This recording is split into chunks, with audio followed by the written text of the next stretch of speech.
Hi, good afternoon everyone. I'm Victoria and Spencer-Kibble from Hypnotherapy, and I help professionals to cope with grief and sadness so they can really feel happy again. I've had to come in from outside because it is absolutely glorious here in the UK, and just wanted to talk about, obviously at the moment, there's a lot of loss about with people being made redundant and losing their jobs, and that actually does feel a lot like grief, because there's certainly with the grief stages, they actually fit in with any loss that you might have. So it might be a loss of a job, it might be a loss of a relationship, it might be a loss of your home, loss of friends, so it doesn't always have to be a person. And I just thought I'd speak a little bit about that. Really, denial is the first one. There's 5 to 7 stages in grief, but denial is the first emotion that you tend to feel. Most people feel that because it's the shock. They don't want to accept how real it actually is, and they're trying in denial, trying to carry on with life as best as possible. And that's certainly great in the beginning stages, because for me, certainly, I try to keep routine, and routine for my children as well. So that is definitely denial, and trying to keep that routine is the first stage. Then there's the anger, the getting anger, and that can come tenfold at you time and time again. It's really the anger of why me, why this, why that, why is this happening? And that certainly feels, there's a lot of fear and anger around at the moment, especially with COVID-19. But it does pass, it absolutely does pass. After the anger, there's the bargaining. I don't really need to explain the anger, because we all have anger in different ways. But bargaining that's when you try to make other arrangements, to try and negotiate things, to try and make things just ease a little bit. That might be where you're trying to, if you're, for example, losing your job, where you go in and say, I'll do this, this and this to keep my job. Or with your home, if you're losing your home, which I was in trouble of losing our home after losing my first husband, Carl.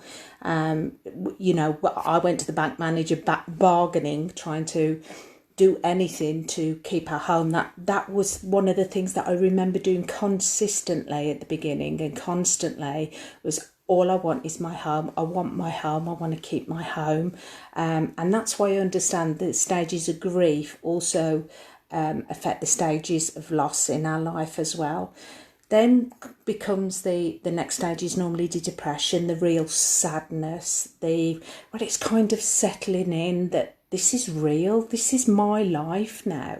And that sadness, again, a bit like the anger, can come and go. It's in ebbs and flows. And certainly for me, that stage lasted a while. And then the last stage is really the acceptance that life is moving on. This is your life now. And with acceptance as well, you move on, as in you may get a new job, or you may buy a new house, or move into a rented property, etc. With grief, that is different. You don't move on, you move forward. There's a difference. And I think with the loss around everything at the moment, that's just something that may actually help people that they're going through different losses at the moment. You can overcome them. I certainly did.